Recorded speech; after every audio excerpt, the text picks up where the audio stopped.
नज़ीन, इस वक्त की बड़ी आलमी खबर यह है कि पुतिन और ट्रंप की कॉल हुई है। काफी हफ्तों के बाद ये कॉल हुई है और ईरान का जो सीज फायर हुआ है उसके बाद ये पहली कॉल है और इसमें डिटेल्ड ईरान डिस्कस हुआ है, इसमें डिटेल्ड मिडिल ईस्ट डिस्कस हुआ है।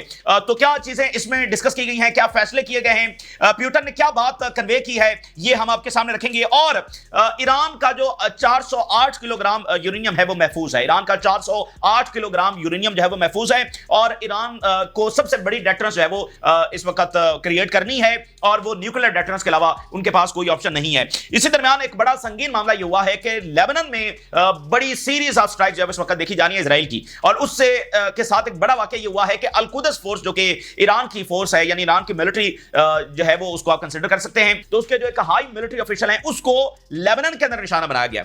ये एक इसको बड़ा वाकया कह सकते हैं, यानी ईरान की फोर्स के एक हाई ऑफिशियल को इजराइल ने निशाना बना दिया। तो अब ईरान इसके जवाब में क्या करता है, तो काफी टेंस इस वक्त सूरत हाल लेबनान में हो गई है और अब ये ईरान और इजराइल के दरमियान एक नई तर्ज की जंग है। देखिए, सीज फायर हो चुका है, अब आप उनके बंदों को दूसरे मुल्कों में निशाना बना रहे हैं, ठीक है ना। आप ईरान के बंदों को दूसरे मुल्कों में निशाना बना रहे हैं, तो अब ईरान के पास भी ये राइट है कि वो इजरायली ऑफिशियल्स को दूसरे मुल्कों में बियॉन्ड द बॉर्डर जाकर निशाना बना सके। तो यहां पर एक जंग का आप कहें कि एक नया जो मैदान है वो और उसका जो एक्सपेंशन है वो हमें देखने को मिल रही है। और मैक्रोन जो है वो ईरानी सदर को कॉल कर रहे हैं और उसमें इशू क्या है, इशू वही है जो बड़ा संगीन है कि जो यूरोपियन नेशनल्स गिरफ्तार हो रहे हैं उस पर, यानी कि मैक्रोन, 2 फ्रांसीसी गिरफ्तार हुए हैं, उन पर मुसाद के लिए जासूसी का इल्जाम है और मैक्रोन जो है वो काफी धमका रहे हैं और कॉल करने जा रहे हैं कुछ ही देर में ईरान के प्रेसिडेंट को। अच्छा, इसी दरमियान जो हम अफ्रीका को बार बार डिस्कस कर रहे हैं, अफ्रीका की ग्रेट गेम, अफ्रीका में होने वाले वाकयात, अफ्रीका में जारी जंगें और नई जंगें, तो वो हम किसी तौर पर मौजूदा सूरत हाल को समझने के लिए अफ्रीका को आउट नहीं कर सकते हैं। अब आप देखिएगा, हमने तफसील से आपके सामने रखा कि इथियोपिया में डैम बन रहा है और उस डैम के ऊपर सूडान और इजिप्ट को इतराज है। क्या हुआ कि इथियोपिया ने, उनके प्राइम मिनिस्टर ने अनाउंस किया कि हमने तो ये डैम मुकम्मल कर लिया और अब इसको आगे यानी कि रिजर्व हम वाटर को करने जा रहे हैं। उसके ऊपर इजिप्ट का रद्द अमल आया है और इजिप्ट ने समझे कि ऐलान जंग ही किया है और इजिप्ट ने कहा कि किसी तौर पर हम इसको कबूल नहीं करेंगे। लेकिन इथियोपिया ने डैम मुकम्मल करके उसमें वाटर रिजर्व करना शुरू कर दिया है और इजिप्ट ने कहा कि इस पर हम किसी तौर पर कबूल नहीं करेंगे। तो ये मामला यहां पर काफी संगीन हो गया है। सूडान में ऑलरेडी जंग जारी है और इथियोपिया और इरिट्रिया ये भी जंग के दहाने के ऊपर हैं और अब मिस्र के साथ भी फटा जब चल गया है। तो ये काफी और ग्रेट गेम, यानी कि 5 अफ्रीकन लीडर्स को व्हाइट हाउस में बुलाया जा रहा है। अच्छा, इसी दरमियान जो न्यूयॉर्क मेयर हैं, न्यूयॉर्क के जो मेयर हैं जो इस वक्त इलेक्शन लड़ रहे हैं, ज़ोहरान ममदानी, ट्रंप कह रहा है कि इस बंदे को मैं किसी तौर पर न्यूयॉर्क का मेयर नहीं बनने दूंगा। अब ये अजब कहानी है कि भाई आप कैसे नहीं बनने देंगे, भैया आप कैसे उसको मेयर नहीं बनने देंगे। तो अमेरिका के अंदर सबसे बड़ी लड़ाई जारी है, सबसे बड़ी लड़ाई इस वक्त अमेरिका अंदर से टूट फूट का शिकार हो रहा है और ट्रंप काइंड ऑफ डिक्टेटर जो है वहां पर फैसले कर रहा है। अब ये कहना कि मैं न्यूयॉर्क का उसको मेयर नहीं बनने दूंगा, भैया आप कैसे नहीं बनने देंगे। तो लड़ाई इस लेवल के ऊपर जा चुकी है, यानी अमेरिका के अंदर जो लड़ाई जारी है उसका बड़ा रास्त ताल्लुक जो है वो वर्ल्ड ऑर्डर के साथ भी है, मिडिल ईस्ट और सारी चीजों के साथ है, वो हम तफसील से आपके सामने रख चुके हैं। तो ये तमाम डिटेल्स आपके सामने रखेंगे। सूरत हाल तेजी के साथ तब्दील हो रही है। अच्छा, पहली बड़ी खबर तो यह है कि पुतिन और ट्रंप की कॉल हुई है और 1 घंटा तक ये कॉल जारी है, यानी 1 घंटा बहुत होता है, आप दुनिया भर को डिस्कस कर लेते हैं और इसमें यूक्रेन तो डिस्कस हुआ ही है, वो तो होता ही है, वो हर जगह ही होता है, लेकिन असल जो इस कॉल का मुहर्रिक था वो ईरान था, वो मिडिल ईस्ट था और इसमें तफसील के साथ जब वो ईरान डिस्कस हुआ है। अच्छा, इनकी कॉल्स के अंदर गजा भी डिस्कस हो रहा होता है, लेकिन वो लिखते नहीं है कि गजा डिस्कस हुआ, कहते हैं मिडिल ईस्ट डिस्कस हुआ है। अच्छा, दूसरी बात यह है कि पुतिन ने ट्रंप को यह कहा है कि ईरान पर हमला करने से बाज रहा जाए और डिप्लोमेटिक मींस जो है वो लिए जाएं। मैं हेडलाइंस आपके सामने रखता हूं, 4-5 हेडलाइंस हैं। ट्रंप और पुतिन जो है वो डिटेल्ड उनकी फोन कन्वर्सेशन हुई है ईरान और मिडिल ईस्ट के हवाले से। नहीं, सिर्फ ईरान नहीं है, मिडिल ईस्ट डिस्कस हुआ है। तो मिडिल ईस्ट में और क्या डिस्कस हुआ है, गजा डिस्कस हुआ है ना, सीरिया डिस्कस हुआ है बाकी। अच्छा, पुतिन और ट्रंप जो है इनकी कॉल 1 घंटा जारी रही और पुतिन ने यह जोर दिया, एम्फसाइज दैट के resolving the Iranian crisis through diplomatic means, diplomatic जराए के जो मींस हैं वो इस्तेमाल किए जाएं इस क्राइसिस को हल करने के लिए, मिलिट्री मींस नहीं, डिप्लोमेटिक मींस। ये पुतिन ने कन्वे किया है ट्रंप को। और पुतिन एंड ट्रंप जो है वो उन्होंने डेवलपमेंट्स इन सीरिया डिस्कस किए हैं। भाई सीरिया में तो असल में तो 2 पावर्स की लड़ाई थी ना, रशिया और वेस्ट की लड़ाई थी, ठीक है। दरमियान में यहां पर बहुत सारे ने कहा जनाब इनकलाब आ गया और बहुत सारे जो मासूम हैं उन्होंने कहा कि यहां पर मजहबी इनकलाब जब आ गया है। तो अब उनको पता चल रहा है कि जब अल-शरा इजराइल के साथ बैठकर ईरान और हिजबुल्लाह से लड़ने की तैयारी कर रहा है और इस खित्ते को एक बड़ी तबाही की तरफ धकेल रहा है, यानी अब इसने नारा ये लगाया था कि मैंने किसी ने नहीं लड़ना, मैं तो बस शाम की जो है ना अमन और इसके लिए काम करूंगा, इसलिए मैंने इसराइल के साथ भी हम नहीं लड़ेंगे, हम तो अमन करेंगे। अच्छा जी ठीक है, और तो वो ये अमन हो रहा है। तो शाम यहां पर डिस्कस हुआ है। अच्छा, शाम से कल जो है वो अमेरिका ने जो सैंक्शंस हैं वो हटाई हैं, वो एक बड़ा वाकया। और वो क्यों हो रहा है, बहुत सारी चीजें पसे पर्दा हैं, बहुत सारी खुफिया कमिटमेंट्स हैं जो ली गई हैं। अब देखें, अल शरा बहुत सारे दौरे कर चुका है, ट्रंप के साथ मुलाकात कर चुका है, फिर अमेरिकन ऑफिशियल्स आ चुके हैं, यूरोपियन ऑफिशियल्स आ चुके हैं। तो बहुत सारी सीरिया के हवाले से जो असल चीज है ना, वो सभी खुफिया है, वो सभी सीक्रेट है कि भाई आगे कैसे ये मामला चलेगा। अच्छा, अब एक बड़ी इंटरेस्टिंग बात है इस सब के साथ, वो ये है कि जो सेक्रेटरी ऑफ स्टेट है अमेरिका के, उनका ये स्टेटमेंट आया है कि वो जापान और साउथ कोरिया, ये दो पिलर हैं अमेरिका के, ये दो पिलर हैं साउथ कोरिया और जापान, वो इनका दौरा नहीं कर रहे हैं। और क्यों नहीं कर रहे हैं, ये वजह बड़ी इंटरेस्टिंग है। और वो वजह ये है कि वो कह रहे हैं कि मिडिल ईस्ट की जो डेवलपमेंट्स है उसको बैठकर वो मॉनिटर करेंगे। अच्छा, ये भी नहीं है कि वो मिडिल ईस्ट का दौरा करने जा रहे हैं, वो तो वाशिंगटन में बैठे हुए हैं, तो वो वाशिंगटन में बैठकर मिडिल ईस्ट की डेवलपमेंट्स को देखेंगे, लेकिन जापान और साउथ कोरिया नहीं जाएंगे। यानी इसका मतलब यह है कि इजराइल को वो इतनी इंपॉर्टेंस दे रहे हैं, और इसराइल जो कुछ गजा में कर रहा है, वो तो हमारे सामने कोई जंग तो नहीं लड़ रहा, तो जो कुछ वो गजा में कर रहा है या जो भी इसराइल कर रहा है लेबनान में, शाम में और यमन में और ईरान के खिलाफ, वो इसको इतनी इंपॉर्टेंस दे रहे हैं कि वो जापान और साउथ कोरिया नहीं जा रहे हैं। अभी तक सेक्रेटरी ऑफ स्टेट जो है वो जापान और साउथ कोरिया नहीं गया है। जो पिछला सेक्रेटरी ऑफ स्टेट था ब्लिंकन, वो उसका पहला दौरा ही जापान का हुआ। जापान बहुत इंपॉर्टेंट है, साउथ कोरिया बहुत इंपॉर्टेंट है। तो ये बात हमें से बालातर है कि सेक्रेटरी ऑफ स्टेट जो है वो वाशिंगटन में बैठकर मिडिल ईस्ट के डेवलपमेंट्स को देखेंगे। तो मिडिल ईस्ट की डेवलपमेंट तो आप वहां पर बैठकर क्या देखेंगे, आप सेक्रेटरी ऑफ स्टेट हैं, वो वाशिंगटन में बैठकर आप क्या डेवलपमेंट्स देखेंगे। तो ये एक बड़ा इंपॉर्टेंट मामला है, और इसको जापानीज मीडिया भी कोट कर रहा है कि यूएस सेक्रेटरी ऑफ स्टेट जो है इसने पोस्टपोन कर दिया visit to Japan and South Korea to focus on Middle East issues. मतलब बाकी कोई इंपॉर्टेंट नहीं है उनके लिए। और जापान के साथ अभी टैरिफ का बहुत इशू हुआ है, साउथ कोरिया को कहा जा रहा है कि मजीद पैसे दें, और साउथ कोरिया ने अपनी जो पहली कॉल है वो चाइना के प्रेसिडेंट को की है, और साउथ कोरिया के जो प्रेसिडेंट हैं वो अभी नेटो के समिट में नहीं आए हैं। तो ये बहरहाल कहीं ना कहीं दरार जो है वो आगे बढ़ रही है, और ये एक बड़ा इंपॉर्टेंट वाकया है। अच्छा, तो पुतिन और ट्रंप की कॉल हो गई। अच्छा, अब ईरान के हवाले से मेजॉरिटी ये कहती है, वो ये समझते हैं कि जंग होगी। अच्छा, जो इजरायली डिफेंस मिनिस्टर का बयान था एक हफ्ता कबल कि उसने मिलिट्री को ऑर्डर किया है कि वो तैयारी करे ईरान पर अपनी एयर सुपीरियरिटी बरकरार रखने के लिए और न्यूक्लियर पर अटैक करने के लिए। ठीक है, तो ये इस बात का वाज़ेह सबूत था कि इजराइल से ये ऐलान था कि वो सीज फायर की जो पासदारी अब नहीं करेंगे, बल्कि वो लेबनान मॉडल यहां पर अप्लाई करने की कोशिश करेंगे। लेबनान मॉडल तो अप्लाई नहीं होगा, लेकिन उससे मिलता जुलता, यानी वो हमले जो है वो जारी रखेंगे, स्ट्राइक्स जो है वो यहां पर करेंगे, कोवर्ट ऑपरेशन से बढ़कर वो बरह रास्त जो है वो हमले करेंगे। अच्छा, जंग किस तरह होगी, तो जैसे एक 12 दिन का फेज हुआ है, इसी तरह का एक या 2 या 3 या 4 फेज भी हो सकते हैं, ये बात भी ध्यान में रखें। और यह भी पॉसिबिलिटी है कि अब जब जंग शुरू हो तो उसके बाद फिर पॉइंट ऑफ नो रिटर्न हो, फिर वो मुकम्मल रीजनल वॉर हो। ठीक है ना, तो ये दोनों चीजें पॉसिबल हैं कि फेज भी हो सकते हैं और एक पॉइंट ऑफ नो रिटर्न वाला मामला भी हो सकता है। लेकिन क्या ये जो पॉज हुआ है ये लॉन्ग पॉज है, ज्यादा अरसे तक ये पॉज होगा? नहीं, ये बड़ा शॉर्ट सा पॉज है, बहुत जल्द आपको ये जंग दोबारा से नजर आ सकती है। गो के जैसे पुतिन ने कहा कि जंग से बाज रहा जाए, तो इस तरह की चीजें डिसाइडिंग साबित हो सकती हैं ट्रंप को पुश करने के लिए। लेकिन बहरहाल ओवरऑल ओवरवेलमिंग जो एस्टीमेट है वो यही है कि ये जंग दोबारा से होगी। अच्छा, ईरान की जानिब से बड़ी अनाउंसमेंट सामने आ रही है, और ईरान ने यह कहा है कि वो यूरेनियम की जो इनरिचमेंट है वो जारी रखेंगे। ये अभी थोड़ी देर पहले ईरान ने अनाउंस किया, यानी जब ये कॉल हो रही थी तो उसके साथ ईरान की ये वाली अनाउंसमेंट सामने आई है। अच्छा, ये जो यूरेनियम की इनरिचमेंट है, ये कोई ऑनलाइन सॉफ्टवेयर तो नहीं है कि वो इंटरनेट पर बैठकर जो है वो कहेंगे कि भाई हम यूरेनियम इनरिच कर रहे हैं। भाई वो उन फैसिलिटीज में होगी ना जिसको अमेरिका और इजराइल करेंगे हमने तबाह कर दिया है। तो इसका क्या मतलब है कि वो कह रहे हैं हम इनरिच करेंगे, इसका मतलब कोई और फैसिलिटीज उनके पास हैं, या जिनका अमेरिका और इजराइल दावा कर रहे हैं वो सारी तबाह नहीं हुई हैं, या ईरान उनको रिपेयर कर सकता है, वहां से रिकवर कर सकता है। तो ये एक ईरान का बड़ा एक ऐलान है। दूसरी बात यह है कि इंडिपेंडेंट जो सोर्सेज हैं वो इस बात को कंफर्म कर रहे हैं कि ईरान की जो 408 किलोग्राम यूरेनियम थी, जो 9 से 12 बॉम्ब बना सकती है, इतनी वो यूरेनियम है, वो ईरान के पास महफूज है। IAEA ने ये इस बात को कंफर्म किया है कि आज से कोई 1.5 माह कबल उन्होंने ईरान की एक न्यूक्लियर फैसिलिटी में इस यूरेनियम को देखा था। और किस तरह देखा था कि वो मुख्तलिफ बॉक्सेस के अंदर मौजूद थी, मुख्तलिफ बॉक्सेस के अंदर उसको रखा गया था ताकि ट्रक्स में अगर कहीं और डिलीवर करना है, अगर और कहीं ट्रांसफर करना है तो वो किया जा सके, यानी बॉक्स के अंदर। तो इससे ये बात वाज़ेह होती है, यानी एक 1.5 माह कबल, इस जंग से शुरू होने से बहुत पहले।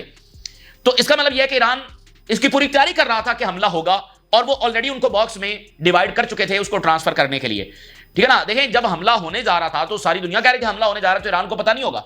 डेफिनेटली ईरान को पता था, और ये इस बात का सबूत है। और आइए ये कह रहे हैं कि हमने उसको बॉक्सेस में देखा है, तो ईरान ने उसको कहीं आगे पीछे ट्रांसफर किया, कहां रखा ये किसी को नहीं पता। ये आज का सबसे बड़ा सवाल है कि ईरान की यूरेनियम क्या है, लेकिन वो कहीं है और महफूज है और वो बॉम्ब बना सकते हैं। बाकी जो चीजें चाहिए, डेटोनेटर चाहिए, वो जाहिर है शायद उन्होंने बना लिया हो, शायद वो बना रहे हो। लेकिन एक बात क्रिस्टल क्लियर है, क्रिस्टल क्लियर है, और वो ये है कि देखिए अमेरिका के हमले के बाद ईरान की जो पहले वाली डेटरेंस है वो अब यानी कि वो तो डेटरेंस ना रही, अमेरिका ने हमला कर दिया है, अब उनको इससे भी बड़ी डेटरेंस कायम करनी है और वो न्यूक्लियर डेटरेंस है। न्यूक्लियर डेटरेंस के अलावा कन्वेंशनल डेटरेंस शायद अमेरिका को नहीं रोक सकती ईरान पर हमला करने से।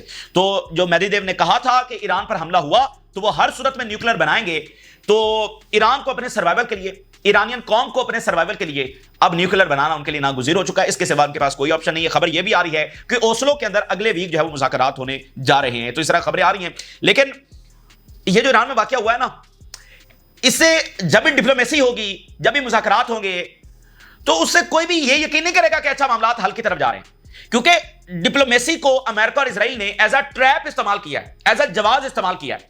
तो जब जब हमास से मुज़ाकरात होंगे, जब जब ईरान से मुज़ाकरात होंगे, तो उसका एक मतलब यह भी होगा कि वो एक नया जवाब हो सकता है दोबारा जंग के लिए। तो ये एक बड़ा वाकया है, इसकी कई डायमेंशन है, तो इसलिए वो मुज़ाकरात होंगे तो वो एक नया जवाब भी हो सकता है हमला करने। देखें हम तो आखिरी हद तक जा रहे हैं, लेकिन ईरान फिर हमारी बात नहीं मान रहा, तो इसलिए हमें हमला करना होगा, तो इसलिए वो उसकी कोई अहमियत नहीं अब। अच्छा, तो न्यूक्लियर जो है वो तय है कि वो हर सूरत के अंदर बनाएंगे और चाहे उनको जितनी भी कीमत जो चुकानी पड़े। अब अगली बात, यानी जो ट्रंप और इधर मजीद कॉल हुई है, इंपॉर्टेंट चीज क्या है, रशियन जो साइंटिस्ट हैं वो एक न्यूक्लियर साइट्स पर मौजूद हैं ईरान में, और प्यूटन ने ड्यूरिंग वॉर कहा था कि हमारे साइंटिस्ट इस न्यूक्लियर साइट से नहीं निकलेंगे, और इजराइल ने उस न्यूक्लियर साइट के ऊपर हमला भी किया और बाद में कुछ घंटों के बाद अपोलोजाइज भी किया कि ये हमारा गलती से वहां पर हमला हो गया। तो प्यूटन ने क्यों कहा कि हमारा इस साइड से न्यूक्लियर साइंटिस्ट नहीं निकलेंगे, क्योंकि वहां पर ताकि इजराइल और अमेरिका हमला ना कर सके, ठीक है ना। यानी क्या है कि वो जो यूरेनियम है वो वहां पर भी रखी जा सकती है, वो सबसे बड़ी उनके लिए प्रोटेक्शन है, और वहां पर यूरेनियम इनरिच भी की जा सकती है, लेकिन इजराइल और अमेरिका वहां पर अटैक नहीं कर सकते। तो ये इत्तेहादी है ना, उन्होंने कुछ ना कुछ तो करना है। तो न्यूक्लियर के हवाले से उनके साइंटिस्ट मौजूद हैं, तो और न्यूक्लियर के हवाले से रशिया, चाइना वो क्या इमदाद दे रहे हैं ईरान को, मिसाइल क्या दे रहे हैं, क्या support, diplomatic, military, air defence, satellite, क्या मदद जो है वो इस वक्त दी जा रही है। तो ये बड़ी इंपॉर्टेंट बातें हैं, और रशिया किसी भी हद तक जा सकता है, चाइना इससे भी अगली हद तक जा सकता है। गो कि अमेरिका, अब ये ट्रंप ये डिस्कस कर रहा होगा ना प्यूटन से कि आप ईरान से पीछे हटें, चाइना से भी यही बात की जा रही होगी, लेकिन उनको पता है कि अमेरिका के ऊपर, यानी रशिया जो है वो अमेरिका पर ट्रस्ट करेगा, चाइना जो है वो अमेरिका पर ट्रस्ट करेगा। जो ताइवान के हवाले से बिल लेकर आ रहे हैं कि यूनाइटेड नेशन में इसको लेकर जाया जाए, तो वो इनके प्रेशर में या इनके उस धोखे में आने वाले नहीं है, वो बहुत आगे बढ़ रहे हैं। तो ईरान के साथ वो बहरहाल खड़े हैं। तो ये बड़ी इंपॉर्टेंट बात है कि न्यूक्लियर यूरेनियम महफूज है, न्यूक्लियर साइट्स, ठीक है, और उनकी जो कन्वेंशनल कैपेबिलिटीज है वो भी महफूज हैं, और जाहिर है कि वो प्रोडक्शन जो अपनी बढ़ा रहे हैं। अच्छा, इसके साथ ईरान एक और काम कर रहा है। ईरान जो है वो बड़े लार्ज स्केल के ऊपर रोजाना थाउजेंड्स ऑफ जो इलीगल इमिग्रेंट्स हैं उनको ईरान से डिपोर्ट कर रहा है, क्योंकि इनका बड़ा किरदार था जासूसी में। आपको पता है वहां पर ईरानियन जो साइंटिस्ट हैं, जो मिलिट्री कमांडर्स हैं, वो कैसे असैसिनेट हुए हैं। यानी एक बिल्डिंग है, एक अपार्टमेंट्स है, उसके बाहर खड़े होकर, या एक कोई घर है उसके बाहर खड़े होकर एंटी टैंक मिसाइल फायर किए गए। आपने कभी दुनिया में ऐसा देखा है? मतलब ईरान के अंदर यह मंजर था कि उनके गली मोहल्लों में एंटी टैंक मिसाइल फायर हो रहे हैं, इस तरह उनकी असैसिनेशंस हुई हैं। तो इस हद तक जो जासूस है वो अंदर पेनिट्रेट किए हुए थे। और उसमें आप देखेंगे मिसाल के तौर पे जो साइंटिस्ट हैं वो यूनिवर्सिटीज में पढ़ाते भी थे, तो सबको पता है भी ये यहां पर पढ़ाते हैं, ये यहां पर रहते हैं, तो ऐसी कोई बात भी नहीं थी, कोई ढकी छुपी या बहुत सीक्रेट नहीं थी, ठीक है ना। एक सिक्योरिटी तो उनकी थी, लेकिन यूनिवर्सिटी पढ़ा रहे हैं, जो आम लोगों के फ्लैट्स हैं वहां पर वो रहते हैं, तो एंटी टैंक मिसाइलों के साथ जब उनको असैसिनेट किया गया, ठीक है ना, तो इसलिए वो 35,000 ये बताया जा रहा है कि डेली इमिग्रेंट्स को वहां से डिपोर्ट किया जा रहा है। ह्यूज नंबर है, मतलब एक दिन में, ये तो अमेरिका ने अभी तक कितने नहीं किए, उनके पास इतने रिसोर्सेज भी हैं, लॉजिस्टिक्स भी हैं।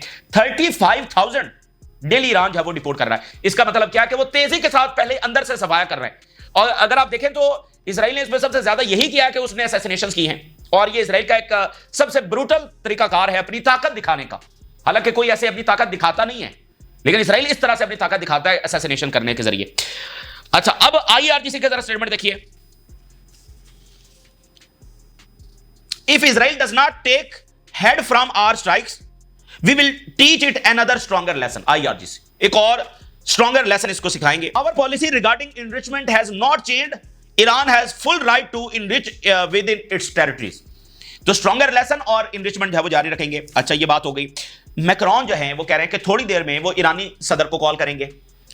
अच्छा जी, ईरानी प्रेसिडेंट को कॉल करेंगे रिगार्डिंग डिटेनीज। 2 फ्रेंच जो नेशनल्स हैं वो गिरफ्तार हुए हैं।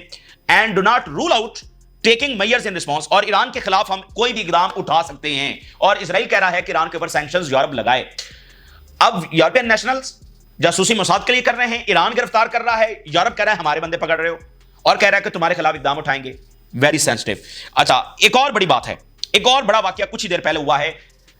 देखें, लेबनान का जो मामला है वो डिसाइडिंग पॉइंट पर पहुंच रहा है। चाहे आप उसको कहेंगे हिजबुल्लाह हथियार डाले, चाहे आपको कहें कि हिजबुल्लाह मैदान में आ जाए, चाहे आप उसको कहेंगे लेबनान की जंग छिड़ जाए, यानी जो भी है वो डिसाइडिंग पॉइंट को पहुंच रहा है आफ्टर मैनी मंथ्स।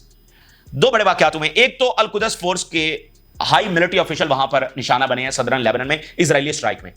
दूसरा, इजराइल ने सीरीज ऑफ स्ट्राइक जो है वो वहां पर शुरू कर दिए। कल हिजबुल्लाह के सेक्रेटरी जनरल ने कहा था कि किसी सूरत जो है वो अपने हथियार नहीं डालेंगे। तो इस सूरत हाल में जब अभी ईरान की जंग दोबारा होनी है तो हिजबुल्लाह हथियार डालेगी। इस सूरत हाल में जब इजराइल कब्जा करके बैठा हुआ है लेबनान में और गजा की जेनोसाइड जारी है, हिजबुल्लाह हथियार डालेगी। तो लेकिन इधर से प्रेशर बहुत ज्यादा है लेबनानीज गवर्नमेंट के ऊपर कि नहीं इनसे मनवाओ। तो वो एक अंदर काफी, यानी मैं आपको बता रहा हूं कि तनाव इतना ज्यादा है कि वो डिसाइडिंग पॉइंट है, कुछ ना कुछ बस होने जा रहा है। और अभी इन्होंने, आप देखिए, a series of Israeli air strikes targeting multiple areas in southern Lebanon. तो बदमाशी है। अब एक एनालिस्ट मिडिल ईस्ट के क्या लिख रहे हैं, नेक्स्ट वॉर लेबनान। ये सारी सूरत हाल के बाद अल कुद्स फोर्स और सीरीज ऑफ स्ट्राइक्स और जो अंदरूनी माहौल है, वो कह रहे हैं अगली जंग जो है वो लेबनान की होने जा रही है। Hezbollah will not deliver it's weapons and will not follow the previous tactics. Hezbollah कभी अपने हथियार डिलीवर नहीं करेगी और हथियार नहीं डालेगी। तो काफी ये संगीन मामला है। और ईरान इसका जवाब कैसे देगा, जो उनका मिलिट्री ऑफिशियल निशाना बना है। तो फिर ईरान भी कहीं भी इजरायलियों को निशाना बना सकता है। इसका मतलब यह है कि वो इस तरह की फिर वॉर जो है वो शुरू होने जा रही है। इधर जो है वो शाम और इजराइल एग्रीमेंट्स कर रहे हैं, खुफिया प्लानिंग्स, कोलैबोरेशंस, इंटेलिजेंस कि हिजबुल्लाह और ईरान के खिलाफ कैसे लड़ना है। और इधर लेबनीज गवर्नमेंट के ऊपर मिडिल ईस्ट के मालिक का भी प्रेशर है, अमेरिका का प्रेशर है। So let's see what happens. और इस वक्त जो है वो सऊदी हाई ऑफिशियल की लेबनीज प्रेसिडेंट के साथ मुलाकात हुई है। सऊदी अरेबिया का जो इससे पहले जो इंटरेस्ट रहा है लेबनान के अंदर वो ये था कि हिजबुल्लाह सरेंडर करे, हिजबुल्लाह का यहां से खात्मा हो ताकि ईरान का इन्फ्लुएंस यहां पर खत्म हो। अब भी वो क्या इसी पॉलिसी को परसू कर रहे हैं रिगार्डिंग हिजबुल्लाह, ठीक है। तो ये काफी इंपॉर्टेंट होगा। लगता तो ऐसा है कि शायद वो इसी को परसू कर रहे हैं, हिजबुल्लाह के सरेंडर को ही। अच्छा, गजा में बहुत ब्रूटल फोर्स इस वक्त इस्तेमाल की जा रही है। 150 स्ट्राइक्स की हैं पिछले 24 घंटों में इजराइल ने।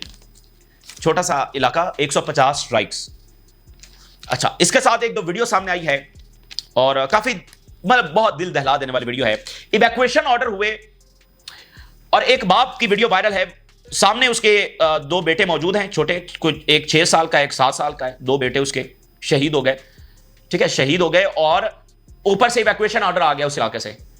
तो उन्होंने कहा कि मतलब सारे वहां से जा रहे थे और वो अपने बेटों को वहां पर लेकर बैठे थे। उन्होंने कहा कि मैं इवैक्यूएट करके क्या करूंगा, तो पहले मैं इनको जो है वो सुपुर्द खाक करूंगा, उसके बाद मैं देखूंगा कि मेरा क्या बनता है। यानी आपके पास अल्फाज नहीं है इस ट्रेजेडी को जो फलस्तीनियों को फेस करना पड़े। देखिए, एक पेन होता है ना, इंसान को एक पेन होता है, वो कांटा लग गया, कोई कुछ भी, यानी जिस्म को पेन हुआ तो एक बर्दाश्त होती है, ठीक है ना। ये जो गजा में हो रहा है तो एक इंसान तो उसको बर्दाश्त कर ही नहीं। देखिए, हम बहुत सारे लोग जो है वो ये तो वीडियोस ही नहीं देख सकते, आम मतलब लोग वो वीडियोस ही नहीं देख सकते, और जो फेस कर रहे हैं वो भी तो इंसान ही हैं, ठीक है ना, जिनके ऊपर उनके बेटे वहां पर पड़े हैं, उनकी लाशें 6 साल 7 साल, ऊपर से इवैक्यूएशन ऑर्डर है, ऊपर से स्ट्राइक्स हो रही हैं। तो देखें, ये जो आज से कई महीने पहले की ये रिपोर्ट है कि 1,86,000 चाहते हैं और ऑफिशियल वो कह रहे हैं 50,000 है, और वो कह रहे हैं नहीं 1,86,000 हो सकती है। और भाई ये लोग तो वापस नहीं आने वाले। कितने बच्चे वहां पर शहीद हो गए हैं। मॉडर्न हिस्ट्री के ये सबसे ब्रूटल वॉर है जिसमें सबसे ज्यादा बच्चे शहीद हुए हैं। ये कैसे वापस आएंगे और यहां पर अमन कैसे होगा? इस रीजन के लोग इजराइल को तस्लीम नहीं करेंगे। और इजराइल जो है वो क्या अपनी उस ब्रूटल आइडियोलॉजी से पीछे हटने के लिए तैयार है? किसी तौर पर नहीं है। तो वो पूरे खित्ते को एक बड़ी जंग ही की तरफ धकेल रहे हैं, ठीक है ना, बड़ी जंग ही की तरफ धकेल रहे हैं। ये बड़े दिल दहला देने वाले वाकयात हैं जिसको बहरहाल डिस्क्राइब नहीं किया जा सकता है। और इजिप्ट की जो इथोपिया के हवाले से स्टेटमेंट्स आई हैं, वो कह रहे हैं कि we reject Ethiopia approach to imposing water dominance. वो कह रहे हैं कि इथोपिया जो है वो वाटर डोमिनेंस कायम करने की कोशिश कर रहा है, जिसको हम किसी तौर पर नहीं होने देंगे। We reject Ethiopia's unilateral measures regarding the Nile river. यकतरफा इकदाम जो इन्होंने उठाए हैं उसको हम रिजेक्ट करते हैं। ये एक बड़ा ऐलान जंग है जो यहां से हुआ है। और इथोपिया के साथ सूडान है, सूडान में खाना जंगी है, वो इसको कबूल नहीं करेंगे और वो वो क्या करेंगे? ऊपर इजिप्ट है जो इसको कबूल नहीं कर रहा है, ठीक है ना। मसला तो चला आ रहा था और इथोपिया तो आगे बढ़ रहा है, जाहिर है उनकी भी जरूरियात होंगी, लेकिन वो कह रहा है, मिस्र कह रहा है कि नहीं, ये तो हमारे लिए मसला है। ये काफी संगीन मामला है। और देखिए एक इंपॉर्टेंट बात क्या होती है, जब वर्ल्ड पावर, जब इंटरनेशनल इंस्टीट्यूशंस वो चीजों को एक्सप्लॉइट कर रहे हैं, तो फिर ऐसे तनाज़ात को तो हवा मिलेगी ना। वगरना ये होता है कि यूनाइटेड नेशन, आलमी इंस्टीट्यूशंस, दीगर ताकतें वो बैठकर मसलों को हल करवाती है। ऐसे माहौल में कौन हल करवाएगा? तो ये दुनिया के लिए एक बड़ा जना संगीन टाइम है। और आखिर में जरा देखिए, प्रेसिडेंट ट्रंप वो कह रहे हैं कि as a president of the United States I am not going to let this communist lunatic, यानी वो जोहरान ममदानी को कम्युनिस्ट कह रहे हैं, जो कि किसी तौर पर कम्युनिस्ट नहीं है, वो टू डिस्ट्रॉय न्यूयॉर्क, मैं इनको न्यूयॉर्क तबाह नहीं करने दूंगा। रेस्ट अश्योर, ये बात बिल्कुल यकीन कर लें, I hold all the levers and have all the cards, मेरे पास तमाम रास्ते हैं, मेरे पास तमाम ताकत है। I will save the New York City, मैं न्यूयॉर्क सिटी को बचाऊंगा, and make it hot and great again, just like I did with the good USA, ठीक है ना। अब वो कह रहा है कि मेरे पास सारी ताकत है, मैं इसको किसी तौर पर न्यूयॉर्क का मेयर नहीं बनने दूंगा और मैं फिर न्यूयॉर्क को ग्रेट अगेन करूंगा और फलाना फलाना। तो पहले भी हमने कहा कि जो सबसे बड़ी लड़ाई दुनिया में जारी है वो खुद अमेरिका के अंदर जारी है, और दुनिया देख रही है कि उसका नतीजा क्या निकलेगा। जाहिर है वो सब तमाम जो दुनिया में मामला चल रहे हैं उसके ऊपर वो अंदरूनी जंग जो है वो असरअंदाज होगी। तो न्यूयॉर्क के जो इलेक्शन है उसके ऊपर नजर लगी है सब सारी दुनिया की, और वो सबसे बड़ा एक मिसाल है कि इजराइल के हवाले से पब्लिक ओपिनियन किस हद तक। और अब आप देखें, ट्रंप पूरी ताकत के साथ उनके खिलाफ आ गया है, अगर जोहरान ममदानी जीत गए तो फिर क्या होगा? ठीक है, तो ये इस वक्त की ताजा तरीन सूरत हाल है जो आपके साथ शेयर किया, अपने राय जरूर आगाह करें। इजाजत दीजिए।